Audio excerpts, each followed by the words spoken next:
Hello everybody and welcome back to the Scrapyard. I'm your host Nathan Mulepolder, joined here by Taylor. Howdy. And Xavier. There's a card in the new Magic set that allows you to search for any number of Minotaurs in your deck and put them on the battlefield immediately. That's kind of cool. You know what else is cool? And we're going to be talking about the Breakable Barriers tournament on this episode of the Scrapyard. Roll intro. But before we get into it, I just wanted to mention that if you want to follow us on Instagram or Twitter, you can do that at ScrapyardMedia. Additionally, you can play games with us on Xbox or Steam at ScrapyardMedia. And finally, don't forget, you can obviously listen to us anywhere you listen to podcasts, especially where you're listening right now, and even on YouTube, where you can get clips and more at ScrapyardMedia. Okay, so the Breakable Barriers tournament just happened. It was pretty great, featured some big streamers and pros. It was an open division game, and it was just, like, fucking fun.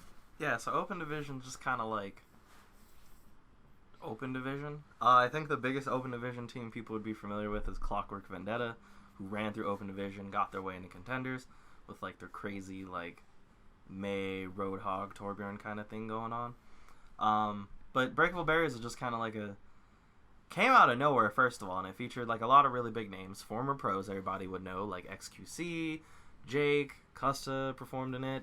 We had, like, just straight streamers like Kefri, Fran, Harblow was in it, and it was just, like, there were a lot of, like, really interesting names involved. Sleepy, somebody else you'd be familiar with, Silk Thread, who is doing some in Apex Legends, and it was just, like, you know, a nice weekend tournament. And I thought it was really interesting. It was definitely more low stakes, but it seemed like a lot of the reaction online was fans talking about how it was some of the most fun they had watching Overwatch. I know the stream had, like, 100k viewers, and that's, like, a good day for the Overwatch League to have, like, 100k viewers the whole time. And it just seemed like an overall really interesting tournament and an idea of bringing together all these streamers and just former pros and just having them compete in a tournament. And it seemed like even the competitors themselves had a lot of fun. Like, even people who you see constantly complaining about Overwatch were, you know, playing in this and are like, oh wow, this is, like, the most fun I've ever had. So I guess it really does kind of raise the question whether or not these type of tournaments would be effective, whether or not this should be something that Blizzard truly invests in and maybe has, like, a monthly Breakable Barriers in the off season, or, you know, tries to incorporate some of their already established pros into Breakable Barriers as a way to drive off season interest, because, you know, the off season there is that dead spot where it's just boring as sin. Yep. Mm-hmm. And, you know, you want to keep your name out there. You don't want to fall off the face of the planet. Like, you want to have a constant engagement rate or whatever, like, social media managers say. Yeah.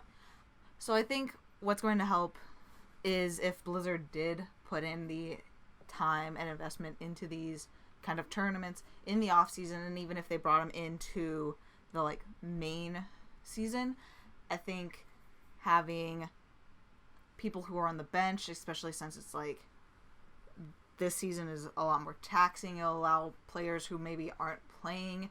As I found out, New York has, like, 5 games before Atlanta even has, like, their first. So it's like, you could have a bunch of the Atlanta guys, like, hey, we're going to be involved in a tournament while all these other teams are off busy in the season. We can have some time to just kind of chill and hang out and enjoy some time. It'll let people on the bench, and it'll let there be more things happening where it's like, I understand tournaments. These teams all can be prize pool. Cool. And it's not like the struggle of trying to find, like, keeping up with, like, contenders, or if you don't watch Overwatch, it'll let you, like, Overwatch League, it'll be an easy way for you to still find these people that you enjoyed that are probably streamers, like Pine, and doing these kind of, like, maybe centered on just sniping hit scan tournament, or insert different type of tournament where it's, like, just enjoyable things to watch while you're not in the main league spots. Yeah, Blizzard does like kind of not really allow a lot of like interesting tournaments. They kind of have like a very they're very sanitized, especially compared to other scenes where you find like, you know, a lot of grassroots tournaments. I think Blizzard is weirdly anti-grassroots. Like, not completely. I think that this Breakable Barriers is definitely an example of like the grassroots nature of esports, but there's like a lot of things Blizzard do that's like antithetical to what people believe esports is. And I think Breakable Barriers struck a chord with so many people because it didn't feel corporate. It felt like a community-based thing, and people are attracted to that. And I think there are three things that really make people want to watch sports. You know, it's either there's going to be stakes involved, or there are names involved, or it's a fun concept. You know, and those are kind of the three things you need to have. You need to have one of those things, you know, in strong order in order to get people to care. And I think Breakable Barriers had the name factor of having dudes like XQC, Kefri, Harblow, people that everybody wants to see in a competitive setting. Right. And it also had just like a level of fun. And I think that that's one of the things that Overwatch League could use in the off season is some of these more fun aspects. Like All-Star Weekend is very fun. And I think that even though the stakes were minimal, I thought like stage playoffs were another way that it was fun. And you you artificially added stakes. The stage playoffs didn't mean anything. No one's going to remember New York stage playoff wins. Right. They're going to remember London and San Francisco winning the Overwatch League. But the stage playoffs artificially raised stakes. So when Shanghai did something neat, it was like, wow, oh my god, Shanghai did it. Yeah. And Breakable Barriers has that, where it's not necessarily high stakes, but it makes up for it in the fun factor of this, you know, out of nowhere tournament. It's, you know, just a bunch of people having fun. Nobody's like, they're taking it seriously, but they're not like playing for their jobs.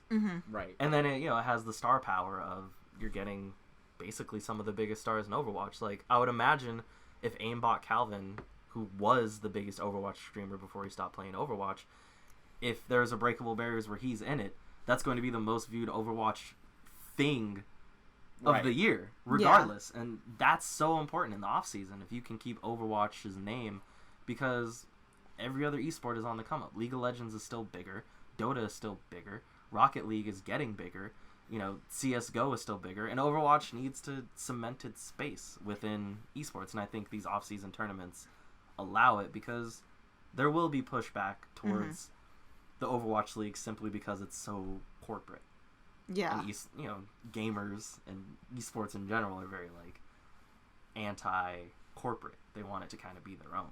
And there is a conflict there, but it's a dope tournament. I think also it helps just really letting people get to know some streamers that maybe casual fans of the league wouldn't know. Like, obviously XQC had been in the league for like a short amount of time, but also most people know him as a fan of his streaming and his Twitch and all of that. So it really help broaden the connection between like league pros and then these pro level players that just don't want to be in the league, but they want to still help the league in some way. And would be nice to have sponsored events with this kind of attitude and letting Blizzard put the money into these things to keep Overwatch going. And if they want the Overwatch League to thrive, they need to keep everybody in check with contenders, with collegiate, with tournaments, and with just in general keeping the connection between streams and like the league itself going. Yeah. Because they already kind of do that with like certain event skins, where it's like you watch a certain amount of hours of this sponsored like Twitch streamer, you can get special sprays. And they do that already with the game, but they need to put that and combine it with like Overwatch League. And that goes back to what we've said before, where it's like there's Overwatch and there's Overwatch League, and they're so very separated. Yeah. And the best streamers are not the best players, and the best players, most of them are shitty streamers. Like, you know, a lot of the best pro players, you watch their stream and it's boring as sin. You know, like, Super Space is an alright streamer. Sleepy's pretty cool. But, like, once you get past those, like, a lot of the dudes that regularly stream are, like, garbage streamers compared to the people that stream. Like, Fran, she's a great streamer. XQC, great streamer. Kefri, great streamer. They're really good players, but streaming is a whole different skill set, and and it's genuinely difficult. And I think another interesting, you know, just broadening this discussion towards incorporating, like, the stream and the pro communities and stuff, I think Overwatch could be more open to the idea of pro skins and skins, like non-traditional skins, because Counter-Strike, they have skins for, like, their top level streamers. They have, like, special in-game items that are pertaining to, like, the top level pros or the top level streamers or teams. And in the Overwatch, you really just have the home and away skins and then the Jonak skin. And the inevitable Sinatra skin. But, like... And Shock and London skins. Yeah, but that's not enough. I don't think that's enough. I think there's so much more opportunity to have a, you know, XQC design an entire skin or something. Or have this opportunity to have a Kefri skin, strike a deal with him, or have a Fran skin, or just have random players like, oh, hey, you know, Baby Bay, you're popular, Dogman, you're popular, Erster, Jonak, Auming, Jehong, like, you all popular. Let's just have you guys have more skins in the game. Or put it out saying, like, you know, they have golden guns for, like, when you're playing ranked. Yeah. Put out, like, oh, Twitch streamer guns, where it's like, oh, if you get a certain amount of hours streamed, you can get this. Or, purple like, you can gun. get something like, you know, or just, like, a more unique skin, or, like, even just weapon skins unique to players, so they don't have to make a whole character skin for each of these, like, players. Yeah. Like, there's so many, you know, there's even, options. Like in Rainbow Six, they have, like, those charms on the side of your gun. Yeah. Like, that's totally something you could have. I mean, just for one of their biggest streamers, Matimio, he has his own charm in the game. And, I mean, you have to, like, sub to him on Twitch to get it, but that was the deal they made. Like, yeah. But still, it's one of those things where it's like, oh, here is a streamer. We understand that, like, people in the community love him. Let's do something based on him. I would rather have, like, skins or, like, things that are from players that are in the league or league adjacent, or even sprays that are inspired by them, instead of having to see, like, another JoJo reference and, like, I don't know, Mercy has, like, an Elsa reference in this spray this Winter Wonderland. That spray is kind of lit, though. It's not, I'm not denying it. As, like, I like that they're bringing in, like, the pop culture and doing these, like, references to, like, anime, and, like, it would be also cool if it's like, hey, this Zarya spray, Sinatra, like, designed it. Hey, this Tracer's spray, this person designed it, etc., etc. This Zenyatta spray, we got Jonak, and then we have the Jehong one, and they can be, like, the, like, interchanging, like, matching kind of things that they already do as sprays, and I think that would be a perfect opportunity to just slowly... I can already see doing, like, a Zarya one where she's either holding up, like, a heavyweight belt or putting on a belt, and it's like a Gucci belt, but not really. Like, it's with Sinatra's initials instead. Yeah. And it's, you know, and it's just another fun way to... Because I know with Overwatch 2, they're gonna change how they monetize. I don't think that they're gonna stick completely to the loot box system. Yeah. You know, and I think that if you're gonna do that, a cool way of doing that is having skins and, like, little charms or whatever that you can buy that are related to the meta Overwatch community. And use that, because yet again, those little things add up. And, like, when I saw that about Counter-Strike, I'm like, oh, that's, like, super neat that they show love to their community members like that, and they have all these little things. More community-centered, like, things would be great. Just a few more, like, oh, hey, the fan wants, like, a fan, like, it's really cool that there's Overwatch League fan that's deaf, inspired a Winston emote. Do more things like that. Like, that is super cool. And that's when it hits people, and that's when it's going to be more homage to, like, fans and people who are like, hey, it would be really cool if you included this because, like, my, like, kids, like, deaf, and it'd be really cool. Their favorite character is Moira. Can you please have her do, like, sign language that says, hi, my name is Moira? That'd be really cool. Yeah, because esports at its core is, no matter how big it gets, it's still going to have that grassroots community vibe. You know, it's like every niche sport ever. No matter how big they get, there's still that connection to its underground grassroots vibe, and that's why Breaking Barriers connected so much, because it brought all those. It felt like a community event, and I think Blizzard should definitely be able to have more community stuff. Yeah. And, unfortunately we have to move to a little more of a less hopeful message, but I mean, I won't say it's like, the worst thing. AKM came out and talked a little bit about like his feelings on the league format and on the league itself, mostly on, just problems with the league. Like, one of his big points was that there's not really any time to catch up if you mess up early in the season.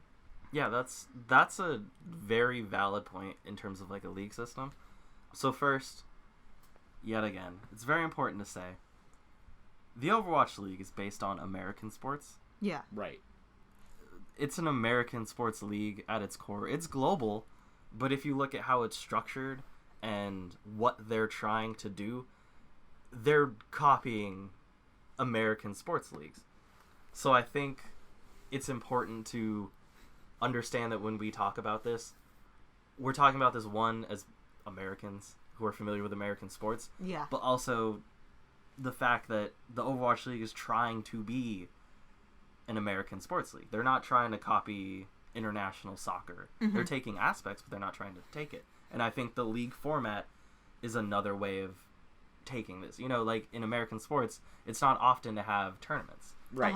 You have a one season, it ends, you have a playoffs, championship game, and then you just do the next season. Tournaments aren't really a thing here in America. And part of that sucks because a lot of sports seasons do end up being the top half everybody's invested in, but halfway through the season, half the teams aren't going to be in the playoffs. Yeah, and there's no way they're getting to the playoffs. And that is bad because sometimes a bad team will improve at the end of the season, Right. but they sucked so much the first 40 games. Shout out to Washington. Yeah, that they can't ever possibly say. come back. So that's a genuine concern. And a tournament system is something that basically all other esports really do. Like even League of Legends, they have a league format, but it's still based around these big quarterly tournaments. You have MSI, you have like the summer, I think you have like the spring tournament, the fall tournament, you have world championships, and then you run it back. So it's the best of kind of both worlds, but it's still all about the tournament. Rocket League, based around tournaments. Literally everything based around tournaments. Yeah, but a league format, I understand AKM not really vibing with it just because, and I'm sure a lot of players didn't come up watching like NBA or NFL. Yeah, and he's from France, Yeah. so it's because you compete in tournaments. Yeah, and that's just how that. Damn, we had a how shitty it's- tournament. Oh well, we have another tournament in a week. Yeah. Right. And you have time to find your footing. So I definitely understand that concern. I just think it's a difference of philosophy with what Blizzard's trying to do versus what esports fans are more familiar with. And it's different. But I think it works in the sense that, sure, you don't have tournaments consistently and like every chunk of month, you have all the teams in together and like battling it out and duking it out, and then, oh well, too bad, go on to the next one. I think it works better with how Overwatch League came out the gate, because it's set up very much like basketball, which is why, going back to the last segment, it works with some mid-season This is my bit. Mid-season tournaments. And because with basketball, from what I barely know and only know from Xavier and podcasts that Shout out to the Ringer. we listen to. Yo, if the Ringer wants to like sign us to a podcast deal, like hit us up at ScrapyardMedia at gmail.com. At ScrapyardMedia on all socials. Hit us up. And and with that, basketball has, like, sure, they have off season, but there's still stuff happening during the off season. And if Overwatch League were to do that, then it's like the off season doesn't seem as drawn out and just boring, and like we're sitting here thinking, well, what are we gonna do, waiting for February 8th to start games again. Right. And I think with how the league is moving, it's going to become more of a good thing that they're not doing tournament style, because if they switched it over now to a tournament style, it'd be pretty whack. But if they started with a tournament style in the inaugural and like last season, then it probably would have been more like, okay, yeah, well, we get what you're doing, and then changing it up in 2020. But I think them setting the precedent from the beginning helps in the long run. Yeah. But I mean, they still had a tournament format, at least for the first 2 seasons, because they had stages. But now they just don't have stages. They do have a mid-season tournament, but we don't know exactly what like that entails, how it's going to end up, Mm-hmm. and if it will feel important by the end of the season. We just don't know. But the stages genuinely felt important. Like, you win a stage, you're feeling hype, and it's something that you could be proud of. But this mid-season tournament, you win the mid-season tournament, you're not in the playoffs. Like, is it really gonna feel that big? So it's an interesting thing, but I totally get his concern. Mm-hmm. Another one of his big complaints is that the average salary isn't high enough for the work that the players provide, which is completely true, and that there's kind of a low cash prize for winning the Overwatch League. Mm-hmm. But for like salaries, so league minimum is $50K a year, but average is apparently like $90K a year, which is pretty dope because it's $90K a year and you have basically food, housing, all that stuff paid for. So it's $90K a year, get taxed 30%, so it's $60K a year, you know, something like that, post taxes maybe. It's fine. Like, it's a fine wage for somebody playing a niche sport. You know, if you look at the wages in most sports, and this is an argument I saw a lot, if you look at the wages for most athletes on Earth, they don't make that much money. Minor league baseball players don't make that much money. NBA G League players don't make that much money. And then if you get even more niche, where it's like ultimate frisbee, like, you know, very low level soccer, tennis, lacrosse, like, those professional players don't make any money. But it's more understandable that they don't make money because the people that own these lacrosse teams or like these, you know, whatever teams aren't really pulling in crazy revenue anyway, so there's no way that you can have a revenue sharing model because your profit margins are so tiny because nobody's going to watch lacrosse games. Right. It's more of a passion project damn near for them. And, you know, it might be bankrolled by people that are making good money, but they're not making, you know, Stan Kroenke money. But with the Overwatch League, well, yes, they are playing in a niche sport. I think the biggest difference is the fact that these teams paid $30 million to just get into the league. And most of these teams are backed by people that already have connections and own other major sports franchises. Stan Kroenke owns the goddamn LA Rams. Yeah. Former St. Louis Rams. I'm pretty sure he just bankrolled their entire stadium. You look at Andy Miller, he's a part of the ownership group that owns the Sacramento Kings, a whole ass NBA franchise. Yeah. And most NBA franchises are selling for about $1 billion or more dollar valuation. Like, the people that are investing in Overwatch League aren't Comcast. Yeah. Owns the Philadelphia Field. Like, these people that are investing in the Overwatch League are not struggling to get by. Yeah, and there's like people that, like, I'm pretty sure Michael Strahan, J-Lo, and those kind of people are also have their money a part of in these big investment groups. Yeah, have their money in a team somehow, some way. And so for these players, obviously, we're never going to know without like collective bargaining things going on. We're never going unionize these gamers. We're never going to know exactly what profit the Overwatch League is making. We're not going to know the revenues they're making. Right. But if we look at who owns these teams, I feel like it's reasonable to say that they can afford to pay these players $200K on average.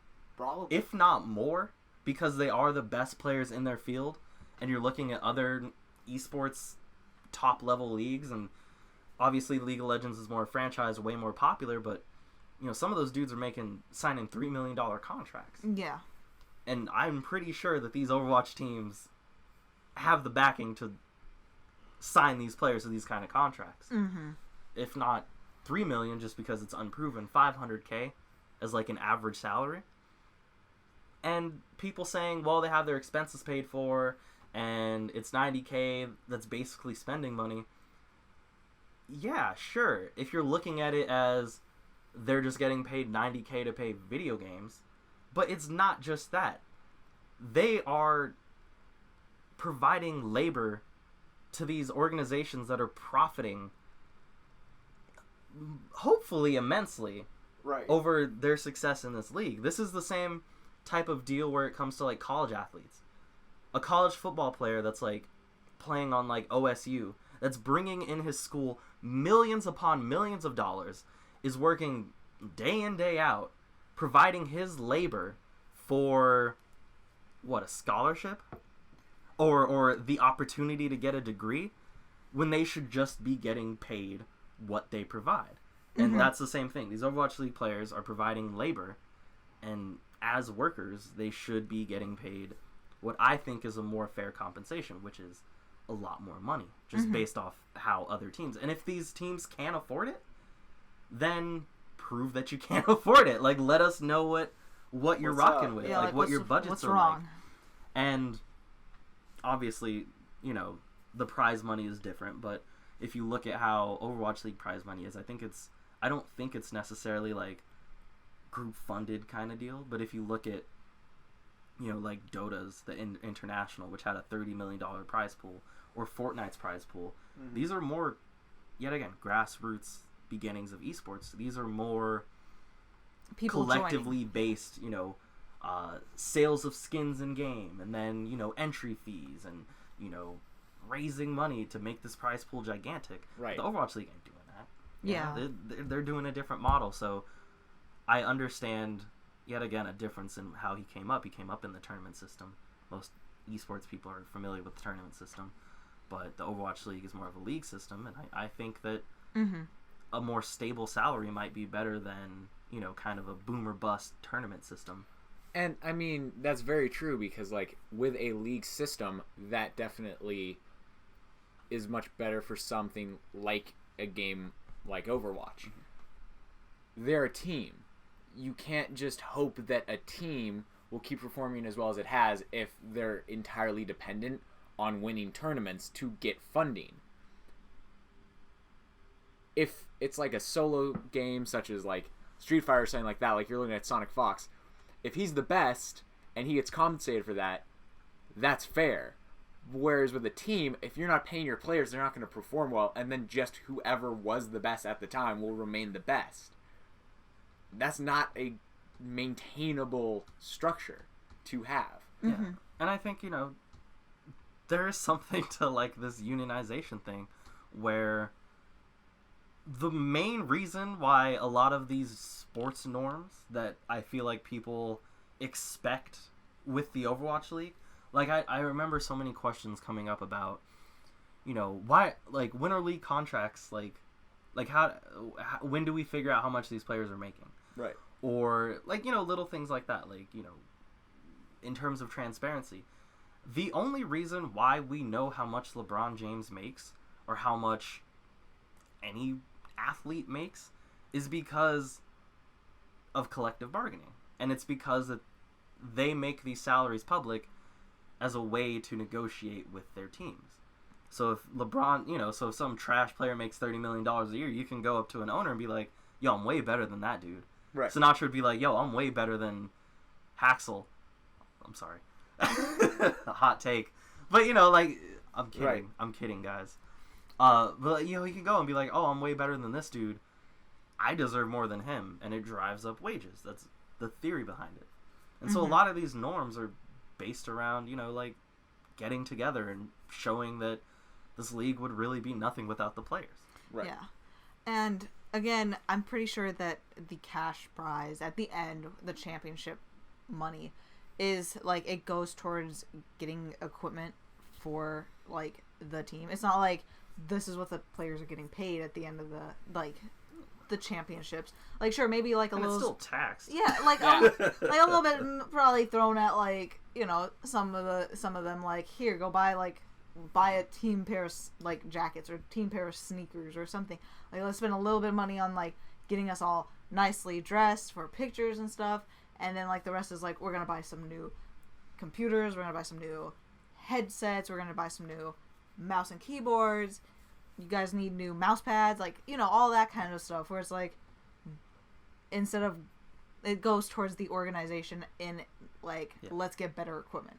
So like London probably took that money and got themselves these things, and like thinking of San Francisco Shock, like they have to come to the Bay Area. That could be money that they're gonna put into when they're at the Cow Palace and they're doing this big Shock Fest or whatever, and they're like, okay, we want to bring out like Cal's esports team. We're gonna do a little thing with them beforehand. We're gonna bring out some of the like other NRG people. They're gonna be out here. We're gonna get local vendors. We're gonna have this kind of stuff. We're gonna have like a kids zone, this and that. Who knows what they're doing? But I'm saying, if they wanted to do things like this, and that goes for any team, like they get the money and now they're like, we can really show out with insert like homestand game. Yeah, it's team revenue, not necessarily player revenue. But there's another thing that I think people seem to forget. Is this is a very big thing in MMA when you look at fighters fighting, or I'm pretty sure this is also a concern in WWE, but mainly where like they're traveling a lot in terms of where they fight. Like, you know, UFC fighters, they fight Brazil, in Florida, they'll go to Brazil, they'll go to Vegas, they'll go to DC, and these Overwatch League players, they're bouncing around a lot. And I don't know if this is necessarily a problem, but yet again, we don't necessarily know. Right. But there is something to, and it might be like an independent contractor thing too, but when you do look at like taxing, one, I feel like people just aren't taking taxing into mind like at all. Yeah. Like, oh, they're making $90K a year with no expenses. Like, yeah, well, a lot of that is going to the government, my dude. Yeah. You know, a lot of that's going to somebody else, and they still obviously have other tertiary expenses that they need to do, whether it's student loan debt or you know, helping pay for gas, you know, for their own personal needs. And so yet again, all this money ain't just random spending money to go buy McDonald's every day. Well, yeah, like, you don't always see, like, Sinatra, as soon as they got to Korea, yeah, he was like, let me spend some money, get some Gucci He stuff. just won a world title. Like, yeah, he has the obviously, extra money. he can spend a little to get a little clout, but, like, most of the time, you don't see these dudes rocking anything other than, like, Shock gear from the website. And they're realistically, they should all have means to be able to buy that Gucci crap.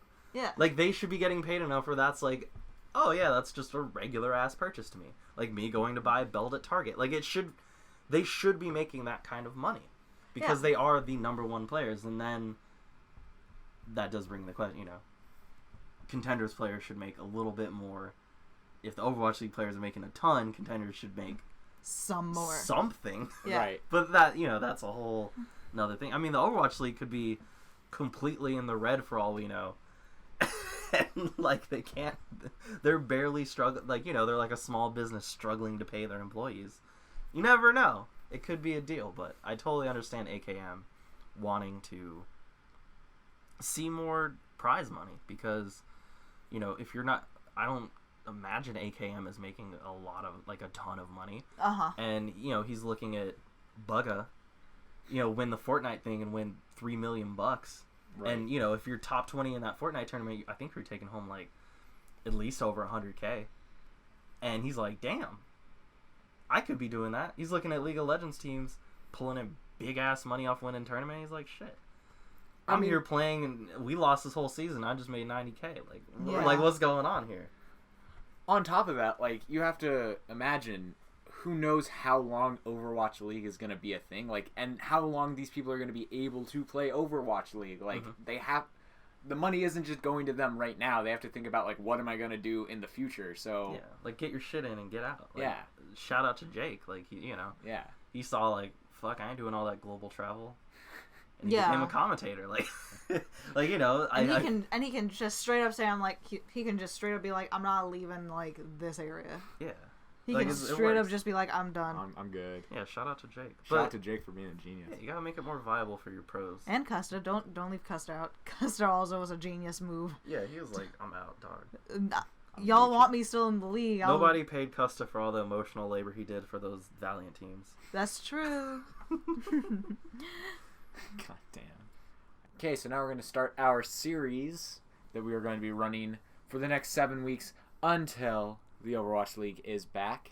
So each week, except for one surprise week, where we'll do 4, we are going to be taking a look at 3 teams and doing a little preview. So we're going to be starting off with the reigning champs, San Francisco Shock. Woohoo! So last season, they went 23-5. And, you know, they are the champions, as we all know. They've retained most of their roster except for Nevix. And, you know, I know Xavier has a question about them. I mean, are they still gonna be good?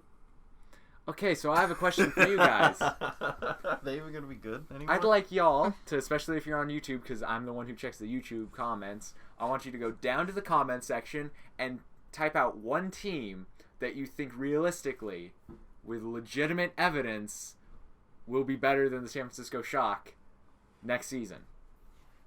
Okay, now that you didn't type anything, let's get back into it. Wait. So let's go through. I'm gonna name some teams, and I want both of you to say whether or not these teams can beat the San Francisco Shock. You ready? LA Lakers. Probably. LeBron and Anthony Davis are disgusting. It's almost unfair. It's almost like the Warriors got Kevin Durant.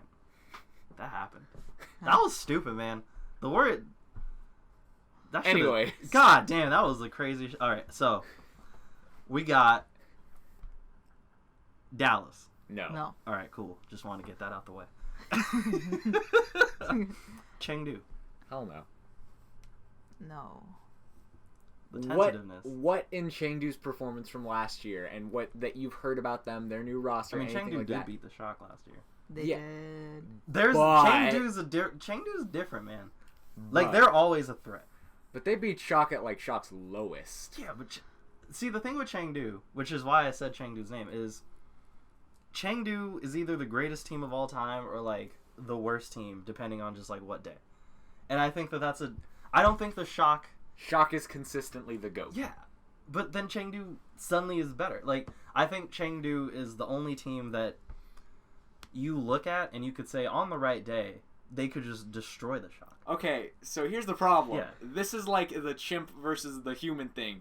If you give the human a Glock, yeah, it wins.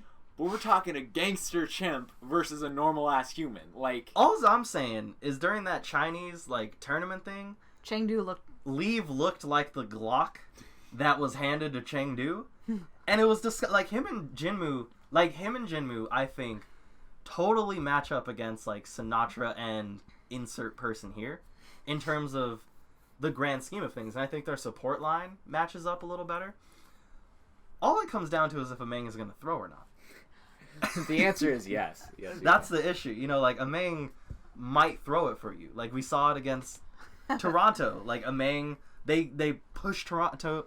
No, they push the Vancouver Titans to map 5, and then Ameng starts, like, falling off the map.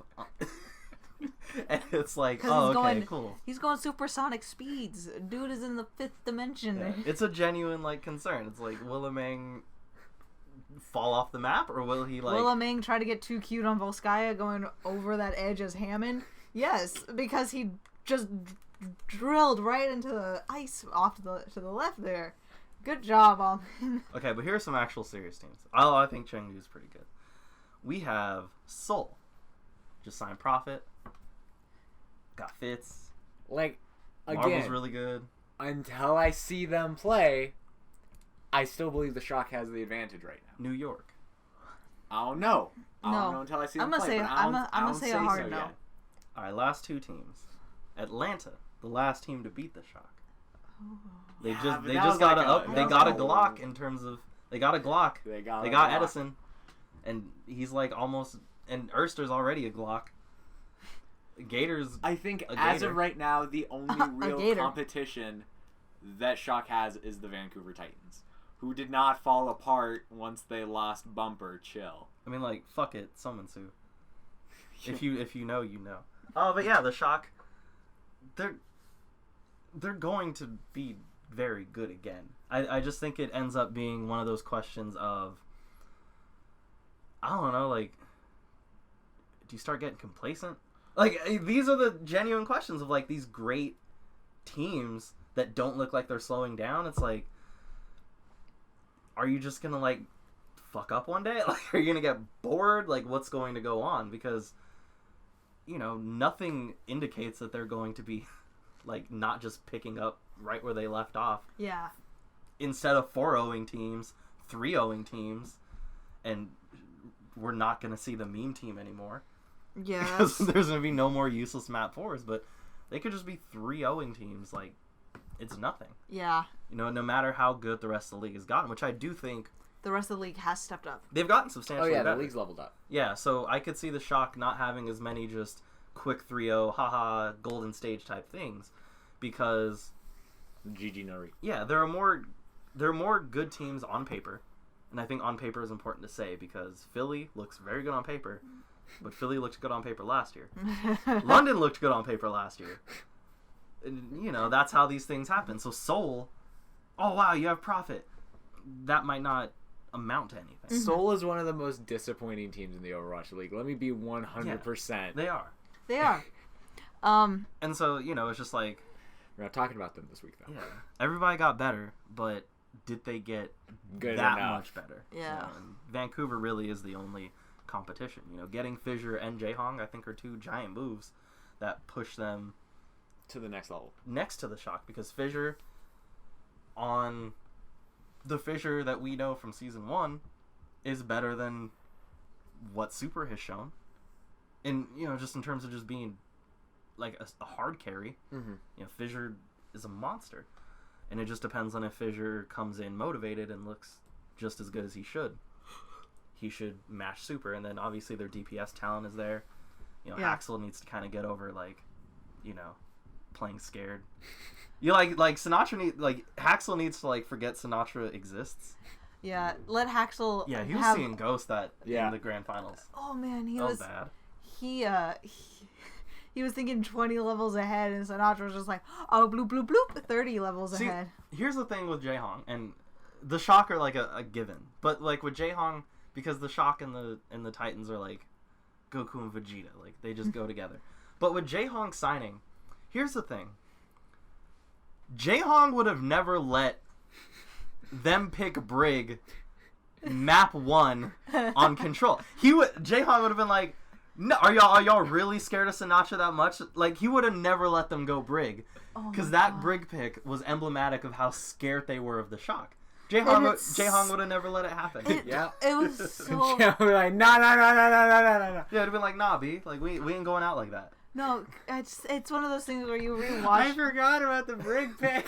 Where you go back and you rewatch that Champions, and just like, well, we had called Vancouver gets to pick the map. They're calling Lijiang Tower, and then we're like, they should be fine. We should have a fun game, 7 maps, and then the fucking Brig pick comes out, and you're just like, you picked what? Yeah. And Again, it didn't matter. It's like, oh, we're gonna try and hard counter you. Little did we know.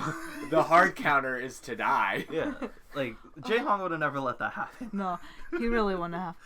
But the Shock, I mean, The Shark are great, and they went and Yeah. trained in Korea. They did, and they they played with the Gladiators and I think Toronto is like the only other teams that like went to Korea. I think. and they just finished. They had their final dinner of boot camp, I think, last night or whatever. Might have been 2 nights ago. And Depending on when you hear this is going to sound very wrong, but regardless, know It's that last night Taylor's relative to when know we're that talking. Taylor's relatively right. it is around the time that this comes out. Time is a social construct. The San Francisco Shock spent this past week or so in Korea, did their boot camp. They had their fun at the beginning, they had their fun at the end, but I think it's interesting that obviously they're going to try to get the boot camp in before Christmas and then New Year's, because those are going to be the 2 weeks that they're going to have like a solid break, and maybe like one more week after, and then it's just back on that grind. having to get ready to go. I'm pretty sure San Francisco's playing in New York one of the first weekends, or Dallas. First game's in Dallas. And then they're going to Guangzhou or Chengdu. One of those Chinese and places. It's just going to be back on that, like, really hard, solid, let's get this going, let's get this bread. Yeah, let's get this bread. And I think they're going to still be a dominant force. And it's, again, we know that they're good because we've seen them in action. We don't know if other teams are good because we've never seen all these people work together. Yeah, like Alarm could be complete trash. And, you know, it'd be like, wow, you know, we didn't expect that. But anyways, speaking of that boot camp, Toronto is also at a boot camp in Korea. The same one, if I'm correct. And unlike the Shock, they ended last season going 8-20. But their roster, whoo! Besides Mangachu and Logix, I just did the fucking gnome sound. Woo! Besides Mangachu and Logix as key players, they lost pretty much everyone else, but they did sign Nevix from Shock, Surefour, Kareev, Agilities, Beast, and Kellex, just stacking themselves up. Mm-hmm. Yeah, oh my god, Surefour. So the GM did this interview. GM Jason, shout out. It was an interview for CA Esports. I assume that stands for Canada Esports. Because, yeah. Can't be California esports. Yeah, It could be, you never know. Yeah, they're just like talking about other teams. It was a cool interview, and he said some interesting things, and I think that it leads to some of the philosophy behind signing these dudes. But so the GM, Jason said that signing Agilities and Kareev as a package deal was substantially cheaper than just signing Kareev, which on one hand doesn't make sense unless people really hate Agilities for some reason. Yeah. Goddamn, I don't know, Agilities wasn't great last season, but was he really that bad where it's like, yo, Kareev, you're top 20 player, incredible, top 5 support, damn, you want to be packaged with Agilities? Oh, damn. You're gonna have to take a pay cut. Oh, you're fine with that? Shit. It's weird. But, a big one. Yeah. Yeah, it's very weird. And I think the league fucked up. Yeah. I think that hating Agilities for some reason so much could end up being a big mistake, because in Season 1, Agilities was very good. He was very good on a very good LA Valiant team.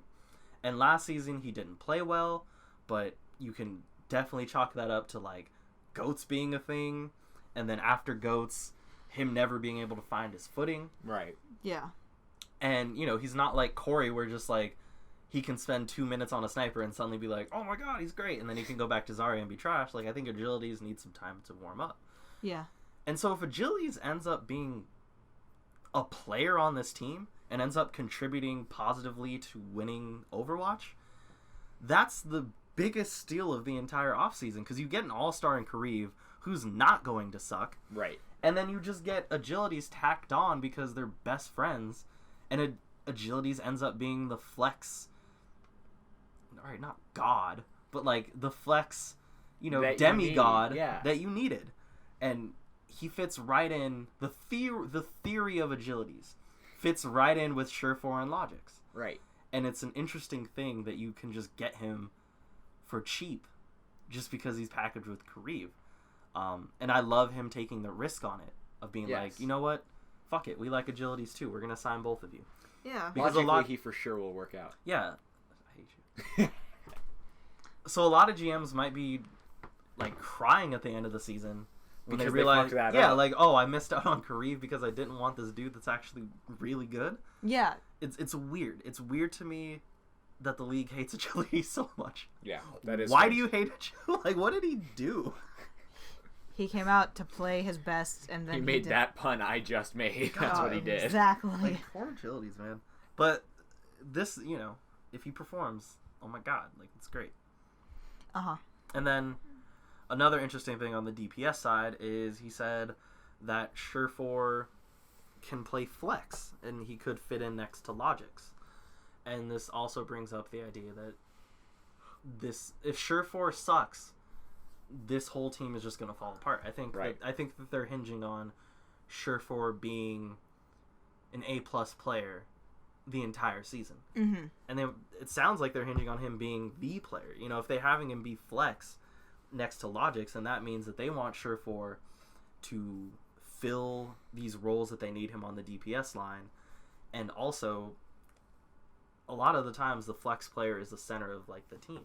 Right. Because it's just kind of how it ends up being. Sometimes the flex player is better, and Surefour is going to have to be good on a lot of different things. And he said even like, if double hit scan is a thing, Surefour and Logix is works the move. too.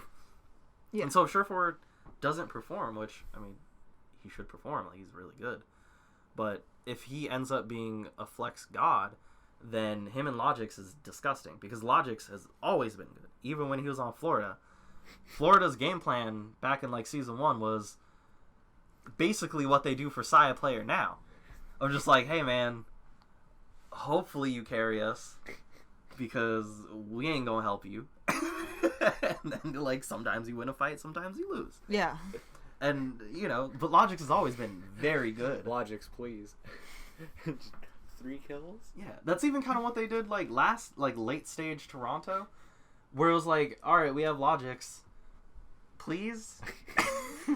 And sometimes he did. Like, you know, so hopefully Surefour ends up being good. So now their entire strategy is just have each of their players sometimes carry the entire team, and then by that logic, like 70% of the team, one of them will carry them to victory. Yeah.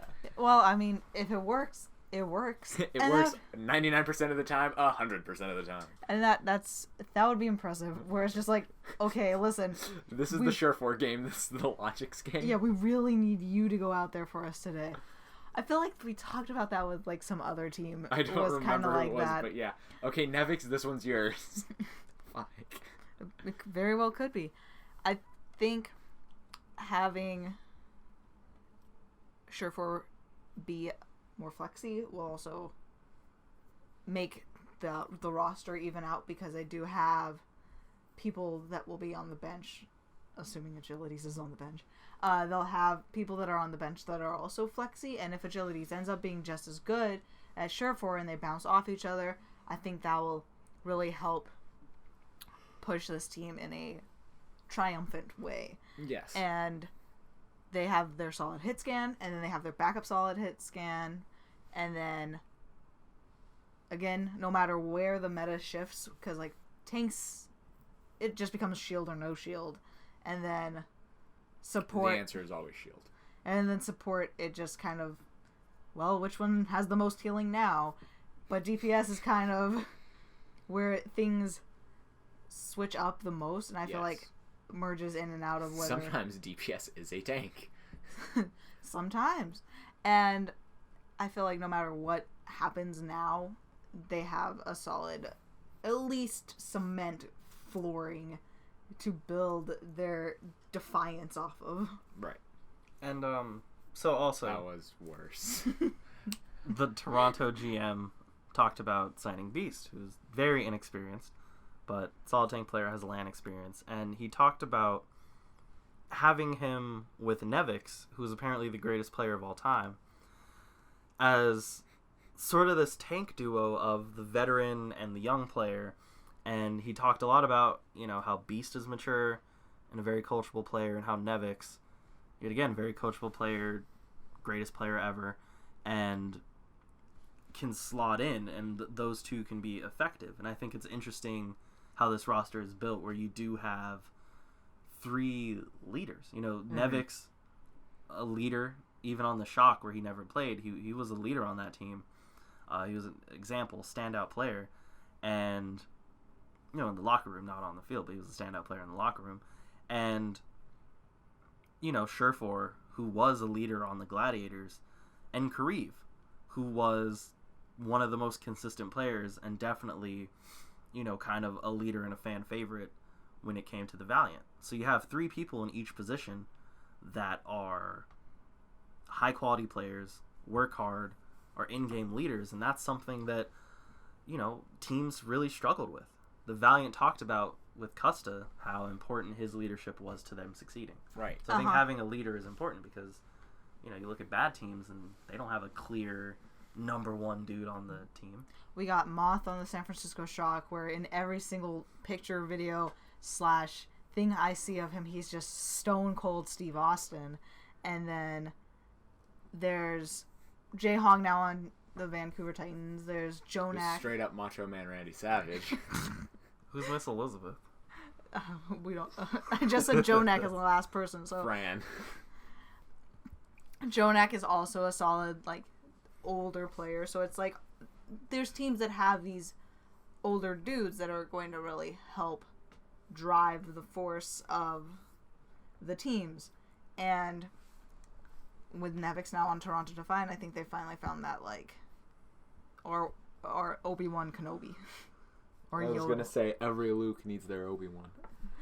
Another thing that the GM Jason said is they keep playing Roki every day to get him experience. He plays 1 hour a day scrims despite being a two-way player, which is really cool because we've talked about before how many players have come forward and they're like, hey, I don't get my scrim time. I would rather be on a different team where they'll actually appreciate me and where they'll actually put me into the game. Even if I'm not the best, I'll get the attention from coaches I need and I'll get the support and from my teammates. So it's really cool, especially going into the 2020 season where they already have this idea of where it's on paper they should be able to be whatever, very flexible to the meta, and then having your bench players getting time to play, getting time to go out and do things will let him not only get closer with his fellow teammates, but there won't be a divide when there has to be a change. If Surefour's sick, of just playing, or anyone, it's well, now we have this other person that can come in and he can play for you at this game. And it's that's really good for a team where they're still technically a young team, but they're thinking for the long haul of what the 2020 season and beyond will cause on players. Yeah, I think the biggest thing that it seems they're going for is the idea of player development. And the GM seems to have, yet again, I mean, it's an interview, so he's probably saying, what we want to hear. But he seems very into the idea of developing his players holistically and wanting this to be the best team that it can be. And I think that that's important. I think that that's a great way of looking at it is, we want this team to be, a team. We want them to succeed as a unit. And that's something important compared to just, bringing a bunch of names in, being like, hey, go play. Which I would believe a lot of teams in the first season and the second season just tried to do. And we saw it. There were eye injuries on the Dallas Fuel, and they had to bring in people who hadn't played. Or I mean, the Fuel are the example of just complete distress, Taimu was unhappy on the bench. Harry Hook was happy on the bench.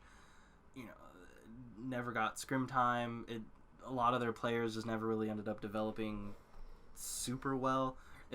Dallas just seems like a bad example of just running a franchise, other than Florida.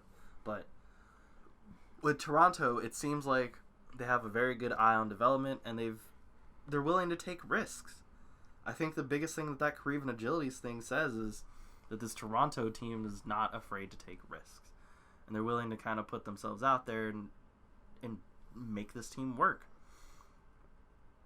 But really, just kind of the only other thing really from this interview that I thought were super interesting is he talked and he said they played 6 or 7 teams, and he feels like Toronto is right in the middle, which I think Toronto is right in the middle. I think they're 12 through 9. They're somewhere in there in terms of ranking. They're not number 1. They're not number 20. A lot of people have Toronto either number 5 or they have Toronto number 16. They're 12, 11-ish. Just a good team, but I think their ceiling is high as top 5. I think that they have a very high ceiling just based off of the skill that they have on paper. If things click, it's going to be retarded. Yeah. Like, this is, it's not going to be a easy out for anybody. Yeah. Correct. Shout out to Toronto, though. Yeah, no, I think... Hopefully they don't win 8 games again. Well, hopefully they win more than 8 games. And, again... Yeah, like 14. I bet they're going to win... I bet Toronto is going to win... I ain't giving, predictions. We ain't locking this in yet. We got 7 weeks. But I'm going to say Toronto about to mess around and get 15, 16 wins. I can see that. Yeah. What, 16 and 12? That seems like an aight record. Yeah. They stomp on the bad teams in the league, but can't really get over the hump of, the elite teams. Yeah, they're going to be that perfect middle ground that we said Seoul was last year. The kind of... Good, probably a playoff team, but, yeah. they ain't going to win in the playoffs. And Jason also said, because we mentioned a little bit of sick playing the game, and maybe just sick in general from traveling, they try and stay very healthy.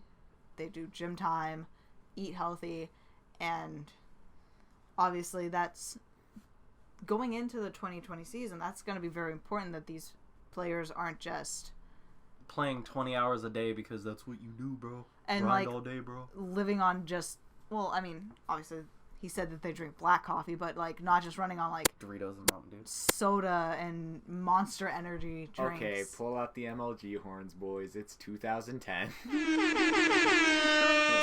Mountain Dew Doritos. Who was this? Hedge. Wow. Yo, speaking of 2010, shout out to C-Nanners. Smoke weed every day. C-Nanners a homie that made it out. The people who are left on Sienna's YouTube is the that... Black Bart of... Yeah, he made it out, dog. of you. Anyway, before these take us off course anymore, Another pirate joke. it's good that these teams are kind of taking into consideration what is healthy and what is not. Brand Instagrams, you can see Krusty, and then Florida Mayhem's coach, Hangzhou Sparks coach, Shanghai Dragons lead coach is in the kitchen cooking up for all these little it's very much I'm oh yeah, Krusty's just the Kakashi for Super Sinatra. And Me and you had very different experiences with how Kakashi is as a teacher. I thought Kakashi was tough but fair. yeah. Eureka Sensei right here, Oh, motherfuckers. Okay, but I'm saying it's that big brother kind of Yes. feeling. Actually being a coach. Yes. Yeah. Which and- coaching is far more than just X's and O's. I think the best coaches are motivators, and the best coaches bring the best out of their players.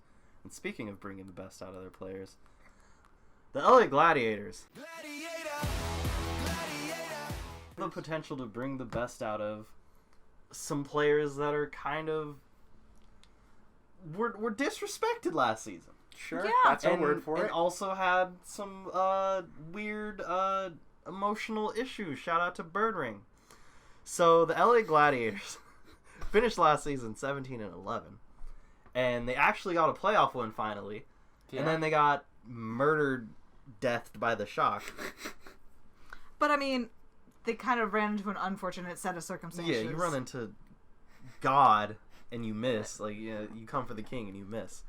So they released. He did not have his David and Goliath moment. They released Surefour, Void, Decay, Hydration as their major releases. Yeah. But they picked up Birdring, Space, OG, Mirror Paintbrush, Jaru, and LH Cloudy, who was playing on Paris Eternal. So this roster is pretty neat. I think that the biggest thing is Birdring. Yeah, Because it's a big Birdring deal. basically just vanished. He pulled a Fleto where he just disappeared. And now he's back. But it didn't feel where's Fleta? It was the fuck did Birdring do? Yeah. Because there was a reason, and yeah, Birdring left under bad terms with London, Yeah. and he's picked up by the Gladiators. Gladiators. And will Birdring be able to be the centerpiece of a team? Because you look at this roster, it's not insane, No. but it's going to be Birdring and Mirror most likely as your DPS duo. And, Space and OG is your tanks. And then Right. Shout out Shaz to- Big Goose. Shout out to Space and OG Very for good. Space having this perfect spunky attitude, and OG being that dude who's get me out of here. please let me off the Dallas Fuel. He just came off that way ever since like the Dallas homestand, and it's just like this dude does not want to be here. Like he enjoyed the energy of the Dallas Fuel homestand, but then immediately afterwards he was like, ugh. Yeah. But this team is a far cry from Birdring playing with Prophet, Fury, Gesture, Nuss, and Bedosian. It is a far cry. So Birdring, he's an incredible player, but did a lot of Birdring success in the Overwatch League. Did a lot of that success come from playing next to Prophet and having Fury and Gesture backing your ass up, peeling for you, and holding it down? Was a lot of that success. Like, can Birdring essentially carry a team as a DPS? Because Mirror is dope. But I don't know much about him, but he has dope-ass highlights. True. But Mirror is not Prophet. I mean, everyone's highlights are dope. That's the point. Yeah, I've seen some highlight. I've seen some Overwatch highlights where you're like, my favorite is the Widow. that's okay. Look, man, but that ain't like if you stupid. If you see my Siege highlights, I'm a much better player than I really am. My favorite Widow highlight is the one where it's just standing on the corner of the second point of Anubis, just spraying with the gun. My favorite Widow highlight is from the Gladiators when Surefour hit that shot. That's the greatest Widow shot of all time. That is. That's the Surefour test. Does Birdring pass the Surefour test? If Birdring is in that position, does he hit that shot with all the pressure on him? And I don't think a lot of the times all the pressure was on him because he had star teammates. Exactly. So it's not all going to come. But if the Gladiators start 0-5, everybody's blaming Birdring. Yeah. Well, because it's this thing, you know, the whole is a sum of its parts, not the individual team member is the whole because of the rest of the team. Like, he isn't the best player alive just because he was on a team with Prophet. Like, the actual best player in the Overwatch League. And it's interesting. It's not obviously all going to be on Birdring, but I think the way Birdring the perception left, will be. the way he left London and now he's on this team, everybody's gonna be looking at it as like, dude, you ditched them. Are you gonna perform? Yeah. And Exactly. if he sucks, then OG and Space could be garbage at the beginning of the season. Put your money where your mouse is, Birdring. Yeah, Mirror could just like be shooting like, the air. Yeah. And everybody would be like, yo, Birdring sucks right now. Just because of He could his be history. Yeah, just because of his past. But I think the Gladiators are cool because they still have Big Goose and Shaz. So they have the brand. The rocks, Big Goose and Shaz are consistently good all the time. They never suck. Yeah. Space never sucks. OG occasionally sucks, but when he's really good, he's incredible. And I think that's going to come down to him being on a team where he actually feels like, where it doesn't feel like he is the one and only. Yeah. And it's no longer in GOATS where because he's an amazing main tank out of like a lot of the main tanks we know. He's like a shitty Orisa. But now that it's more of an aggressive Orisa instead of just like stand and be a Orisa's gun. far more mobile. Yeah. Like, at least how she's played. Yeah. So it's like, I think it will give this team a better chance. And again, just like we talked with Toronto, it comes down to DPS and how well these DPS are going to mold into the meta. Yeah. And honestly, I also look forward to just seeing... I don't know anything about Paintbrush. Like, I'm just going to tell you right now. They are what you use to apply paint to surfaces. Fight you. I don't know anything about Jaru. And I look forward to seeing how they do. If they get playing time, I look forward to seeing how they do because I enjoy when teams like the Gladiators sign dudes that aren't just getting, like, tons of pub from the community. At least, compared to, like, Facility or Kaiser, who are unsigned. They're signing these dudes, and it'll be interesting to be like, oh, damn, like, y'all saw something, and y'all took that risk, and I enjoy that. That's why I think when we get to the conversation about the Valiant, I'm interested to see what the Valiant do, and I'm interested to see what London do, because those two teams are filled with dudes that I'm like, I don't know who you are. And but you saw something. Yeah, but, like, y'all must have saw something. It might have been the price tag, but y'all saw something, and I look forward to see how it works. Yeah, and then tying it all back into the fact that other than Toronto, Shock and Gladiators are in the same division, along with Vancouver, the Valiant, and then The Fuel.